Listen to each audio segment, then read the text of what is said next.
everyone, and welcome back to Unclipped. I'm your host, Imani Brown, aka the Spincess, and I'm so glad that you are here. Before we get into our main topic of today's episode, I got some happy mail a couple minutes ago. Actually, I was about to record, and then I saw on my camera that there was a package outside. I sometimes make questionable choices, and I am also a sucker for marketing. Like if you market something, like I'm easily influence immediately, as far as like little superficial stuff. So anything with Barbie on it, I'm going to want. So when I saw that Olipop came out with a Barbie drink, I didn't care if it was shit and cream. It just happens to be peaches and cream, but I would have bought it. And I went around a bunch of stores in Lexington looking for it, and nobody had it. So I decided to spend $35 on the Olipop website getting a 12-pack of a drink that I had never tried before. So I thought, why not try it on here? So hold on. Ooh, I hope that got caught on the microphone. ASMR.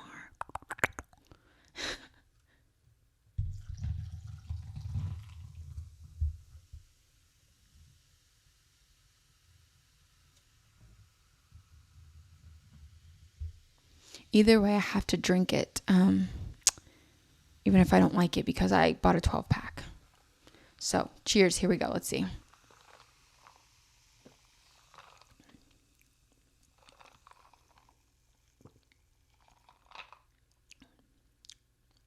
Okay, I really like it. On the initial taste, I'm not really getting much peach. I think a lot of people had said it was very heavily on the cream part, since it's peaches and cream, but I do get it is giving stone fruit on the back end of it, and I actually love it. But if this was like the can was actually cold and then I poured it on ice, I think it would be better, because I think it got a little diluted from the actual drink being room temperature. But great choice, Imani. Pat on the back. I did something good. Okay, so to get back to the crux of this episode here, there was an interaction that I had at work with a coworker that sort of inspired the thought process behind this episode. My brain, the wheels are always turning, so like even small interactions, my brain somehow relates them to larger interactions and bigger ideas, and so I'm always thinking, right? And I just had it was really lighthearted interaction with a coworker. We were both like cracking jokes like on each other at each other's expense, right? It's fine. We're okay. And it was actually pretty hilarious.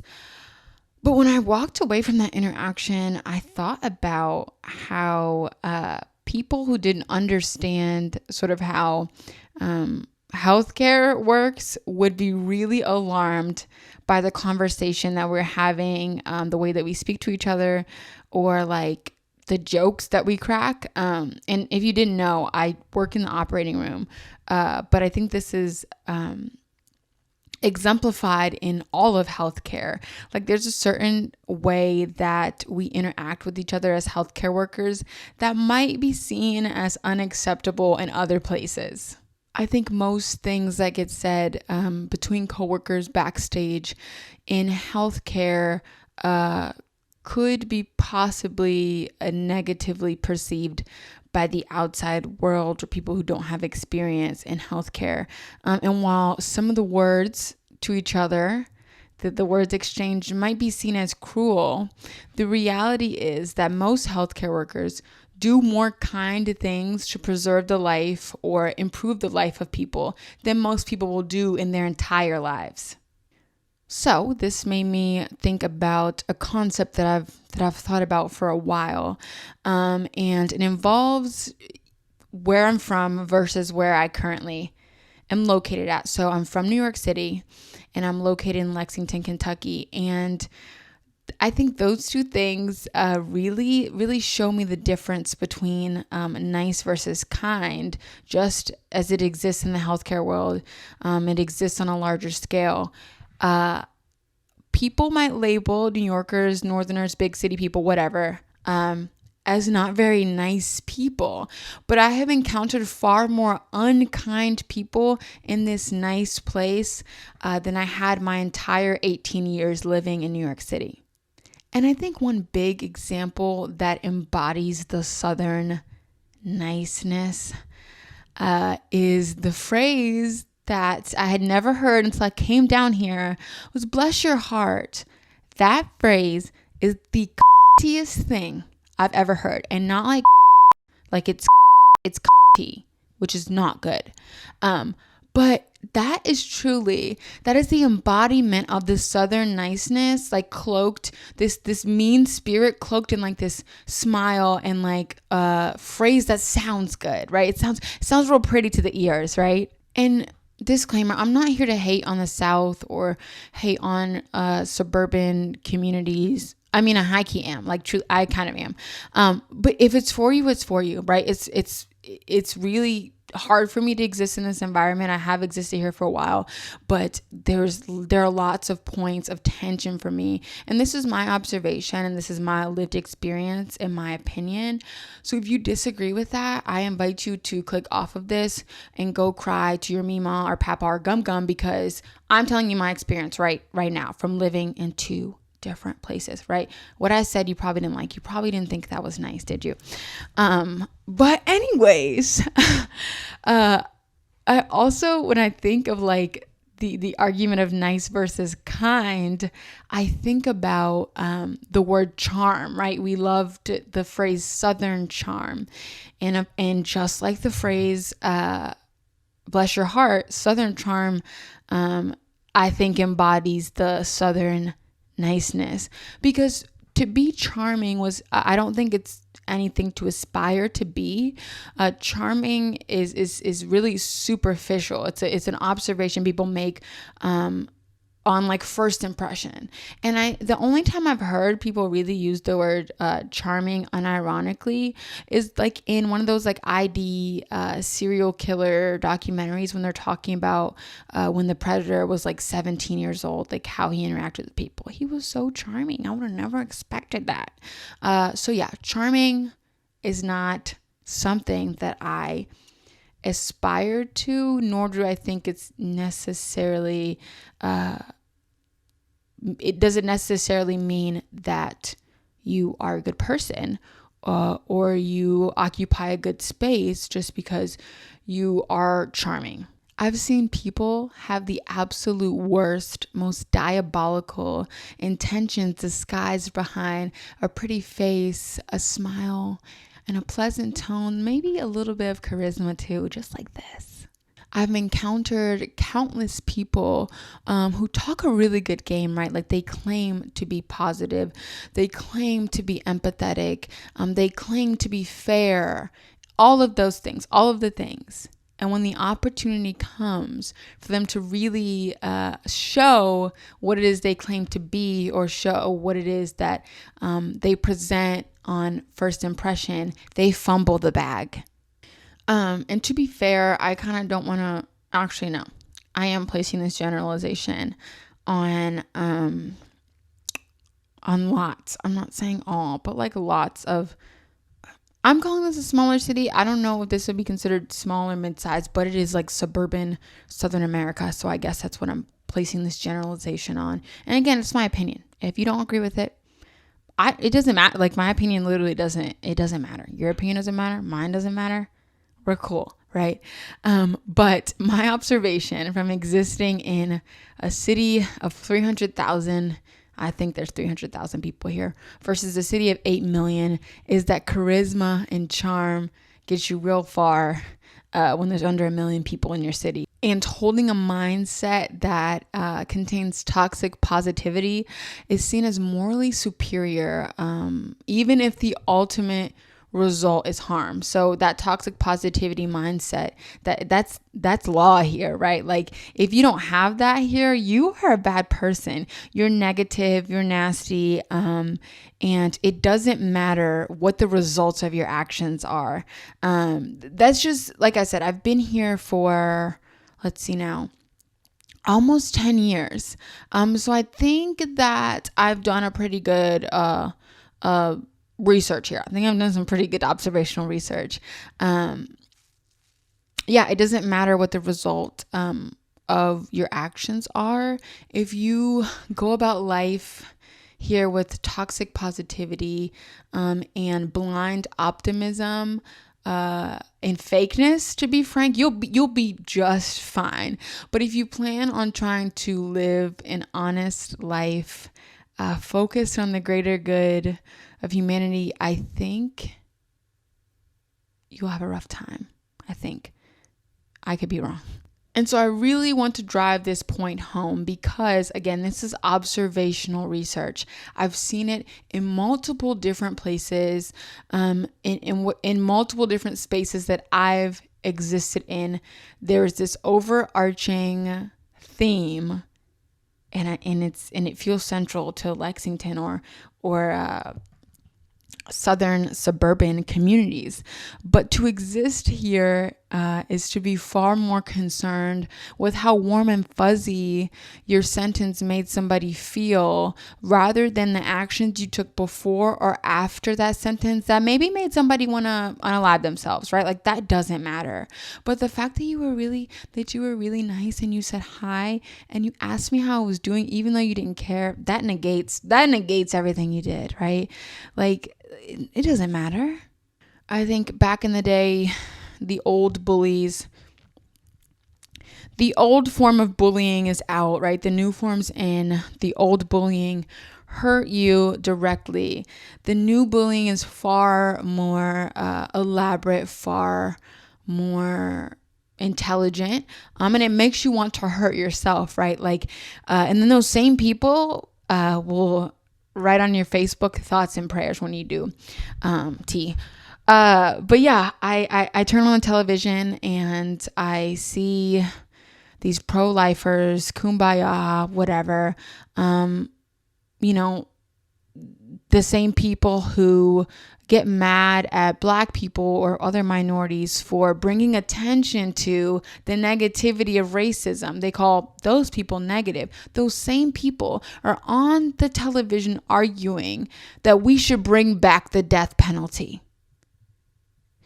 And those same people are in your pulpits on Sundays, are in your Walmart saying hi to everybody, being the nicest person on the block. But the things that they do and the impact that they have are very unkind. They are not kind people. And I guess I'm so angry because there's so much more focus on what you say here and barely any emphasis on what you do.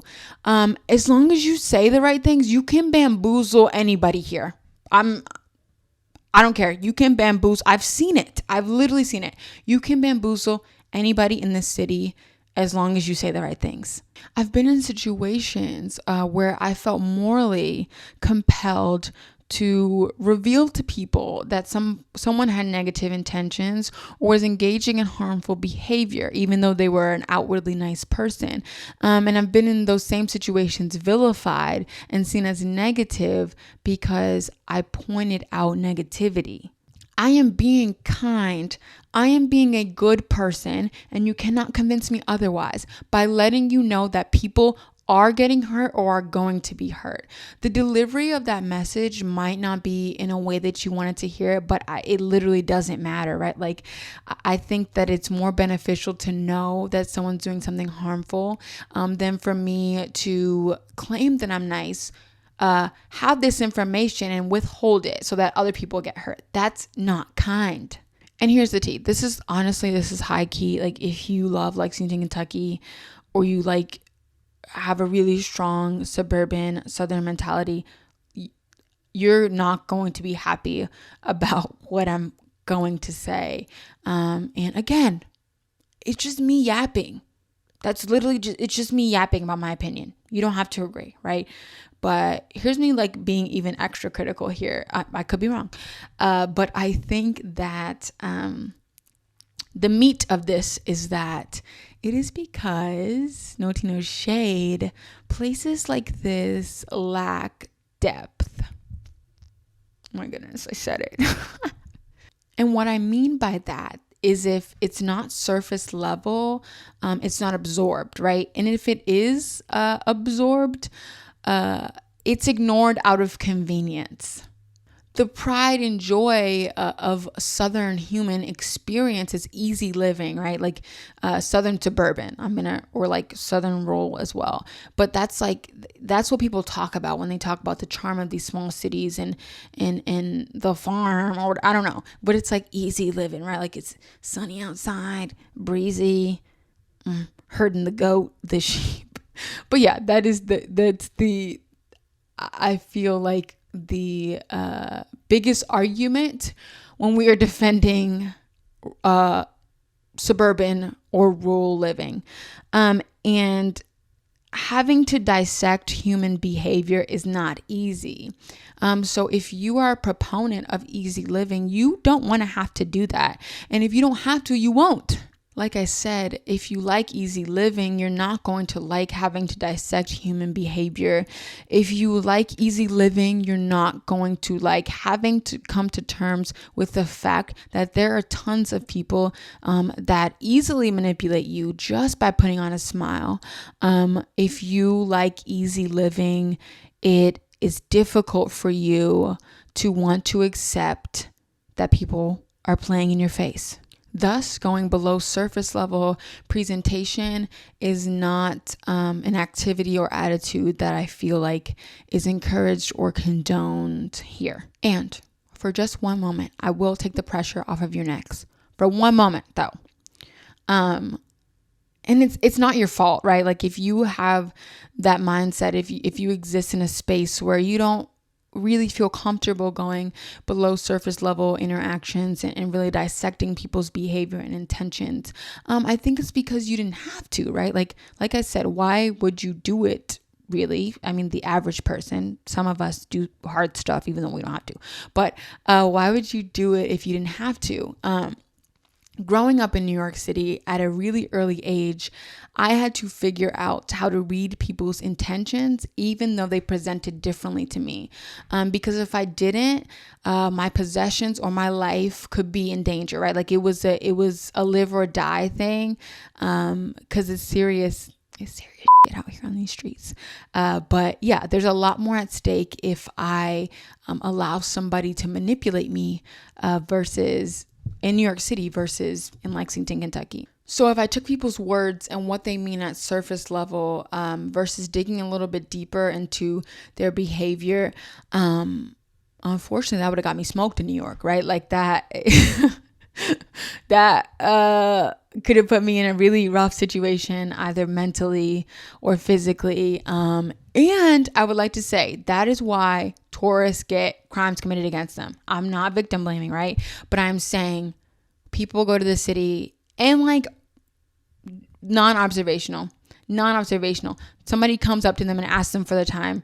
They pull out their phone and look for the time, and then they get their phone stolen. Like, if you take this, that's actually a really good example of like a surface level interaction. Normally, right? Normally, for a normal person that's not insane, someone asking you for the time means just that, right? Like they don't know what time it is, so I should be able to help them out. But that is not the world we live in. We live in a world where people know that putting up a nice front and having normal behavior can disguise their nasty intentions. So it's a huge thing in New York, probably in like every big city, to ask for the time from somebody that you probably know is a tourist. And of course, they're going to pull out their phone because this really nice person came up to them and asked them for the time. And then you just got. You just got. And if I would have came up to you and told you before, hey, that person over there, they're not a good person, right? Like they're insane, right? And I use some inflammatory language possibly, or just I said it in a way that you didn't like, or you didn't like that you felt I was making assumptions about them, right? And you're like, oh, she's negative. Like, what is she talking about? That's I don't understand. And this person comes up to you and they're really nice, and you're like, see, she was wrong. And then they snatch your phone. That's a great example of nice versus kind, because they were still nice, right? Like the initial interaction was nice. Ours might not have been, but I was a kind person for letting you know you're about to get got. And I think, existing in two very vastly different locations is really why I'm super passionate about this, because like New York is me. I am New York. I'm the state of New York. Actually, the rest of the state. I'm a city of New York. That's the only thing that exists, right? But I'm so passionate about it because like that, I think I fully embody the attitude of a New Yorker. So I'm incredibly abrasive to some people, right? Some people can't handle me, right?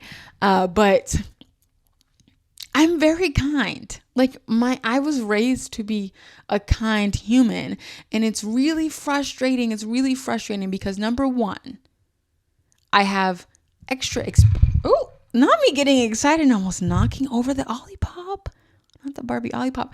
But I am incredibly apt to sniff out a manipulator versus most people who live here, because most people that I've met that come to Lexington come here, no tea, no shade, from towns that have like 3 stoplights, maybe 1, right? And so I think what logically follows from me being from a place that has over 8 million people versus you being from a place that has 2 stoplights, so I don't know how many people live there, is that I've probably, I'm just assuming here, probably dealt with more manipulative people. And New York City is one of the most educated cities in the nation, right? So these people, these manipulators are really smart. So if you don't want to get manipulated, you have to be smart also. I'm not calling people here dumb. What I am saying is that because they haven't had to turn it on, they might not know to. So that's number one, why I'm incredibly passionate about this, and I think that I am qualified to speak on this. And the second reason I think I'm qualified is because if you listen to season 1, you know that I was, or this particular episode in season 1, you know that I was in an abusive relationship for a number of years. And to me, like relationship abuse, whether that be like parental or with a romantic partner, I think those are the most intimate ways that you can get involved with a manipulator. I literally slept next to the devil every night for years. So I think that I'm fully qualified to let you know what one of his minions looks like. But yeah, like I said, that's why I'm really passionate, because I was raised to be a kind person, and I was raised to do the right thing. And it's frustrating when doing the right thing might not look nice to other people, but you know that it's the kind thing to do. It's incredibly frustrating when you know the right thing is going to get you vilified. And there's no coming back from that. It's incredibly frustrating when, even though you know you'll be vilified, you know you have to do it to do your best to protect the most people possible. When you see through people's niceness and you clock their deception, you get labeled as a not nice person, because some people are incapable of seeing below the surface level. And now my foot is proceeding to lift up and go back down onto your neck, because anybody listening to this, anybody understanding the words that I'm saying, anyone interpreting the points that I am making is an adult and is fully capable of understanding that just because we didn't have to in childhood, in teenagehood, and even in early adulthood doesn't mean that we should keep being ignorant about certain issues.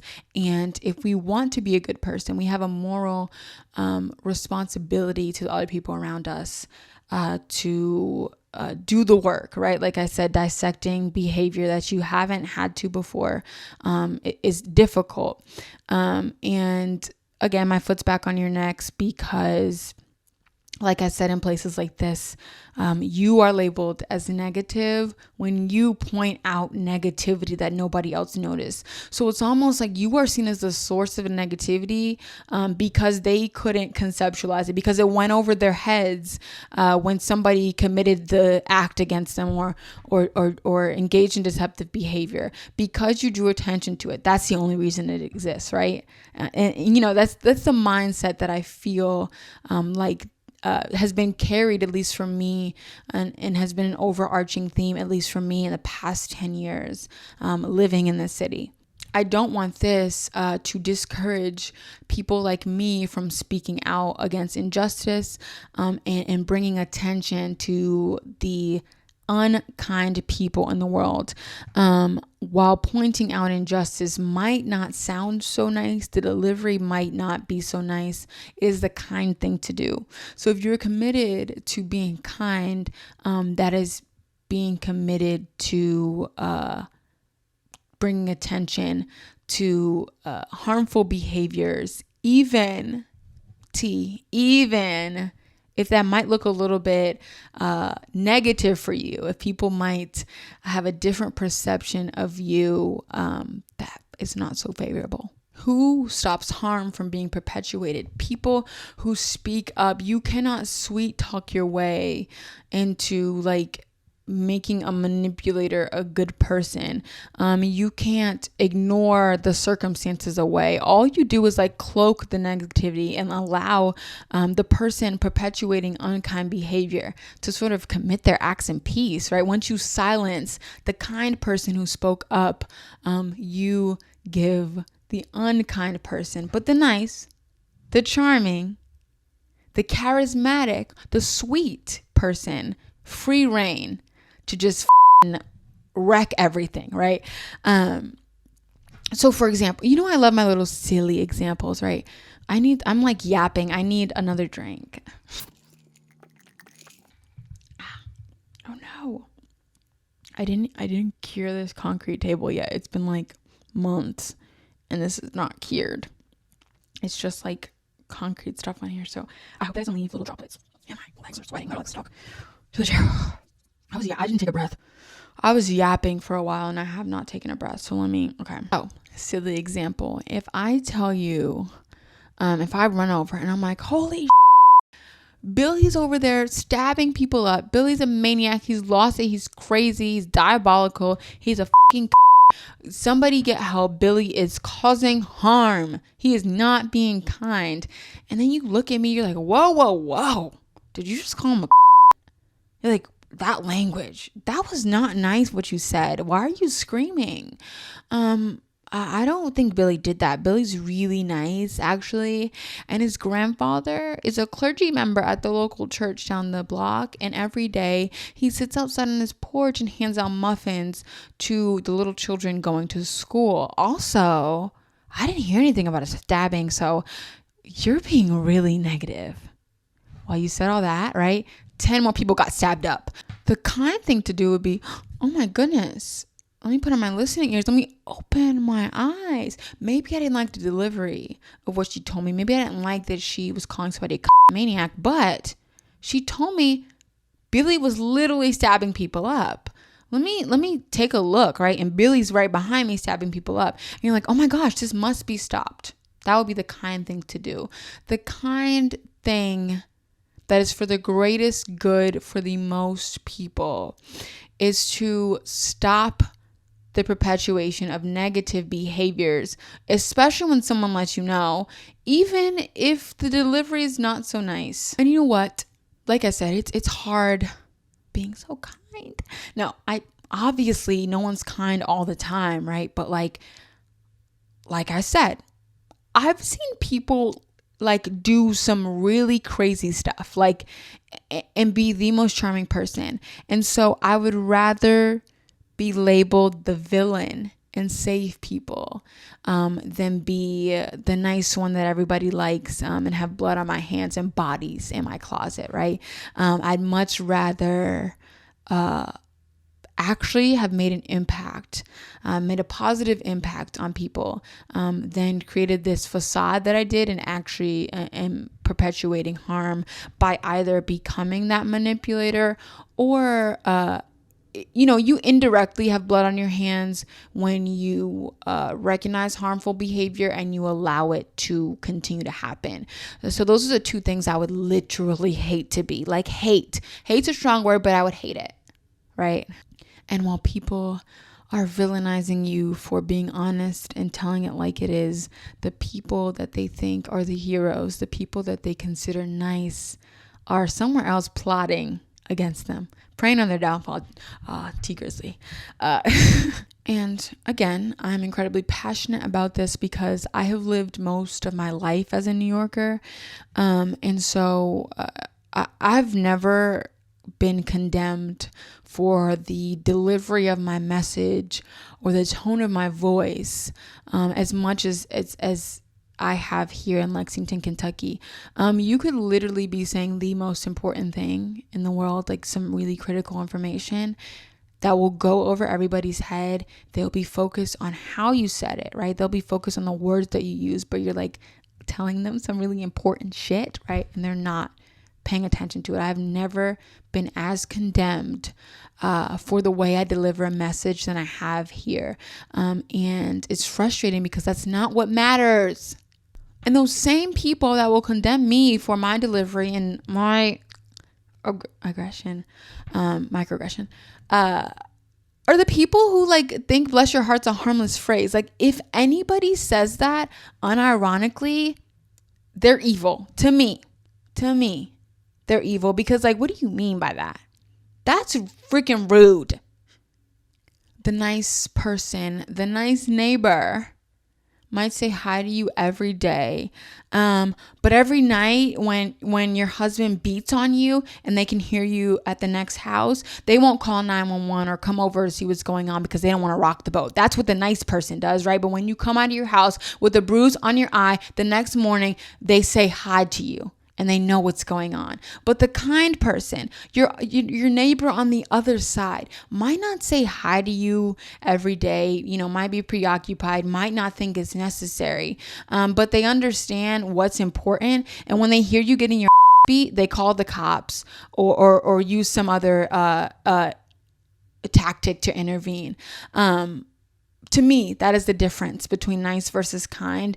And I'm just tired, quite frankly, of me and other people being villainized for being not so nice, even though what we do is kind. It's really frustrating. It's really disheartening to have your character attacked because you might not speak to everyone. You don't speak in a tone that people think is pleasant, and so your existence is picked apart when you know that most things that you do and the reason you do them is for the greater good of other people. And so while again I'm not the most digestible person, while a lot of people aren't, a lot of New Yorkers specifically aren't, I have seen some of the most kind interactions living in the concrete jungle and seen some of the most diabolical go down here in Lexington, Kentucky. So the next time that you say that New Yorkers aren't nice, just know we really don't give a because we're kind. And my conclusion in all of this is that the average suburban southerner or Lexingtonian doesn't actually value kindness, might not even value niceness. They value agreeableness. We could go on another tangent about that, right? But I'm going to leave this here. I think the next episode, I kind of want to go into this concept a little bit more. Maybe I won't be so angry, but maybe I will, because I'm passionate about this. But I'll say it again, I'll stand 10 toes down on it. I would rather be villainized for doing the right thing and doing the thing that is for the greater good of the most people than be a nice person, a digestible person, a pleasant person, and have blood on my hands. So I will leave you with that. I hope you all have a wonderful day. Thank you for tuning in. Like, comment, subscribe, except don't argue with me. Like I said, do not argue with me. Okay, I'm open to an argument, like if it's constructive. But if you have not lived this experience, particularly like in a big city, living in a big city for an extended period of time versus living in a smaller city for an extended period of time, I do not think you're qualified to speak on this. I do think that that you. I'm just kidding, guys. I hope you know I'm just kidding, kind of. But what I mean by don't argue is don't invalidate my experiences, and I won't invalidate yours. But I'm telling you what I've lived in 27 years of existence in two vastly different places. This is my experience. Again, I'm always open to like constructive conversation. If you know me, you know I love back and forth. I truly do. I love yapping. All the time. Maybe not when I first meet you. I literally hate yapping when I first meet you, and probably like 20 hours out of the day I hate yapping. But for the other 4, I'm constantly yapping with no breaths. That's why my throat is really dry right now.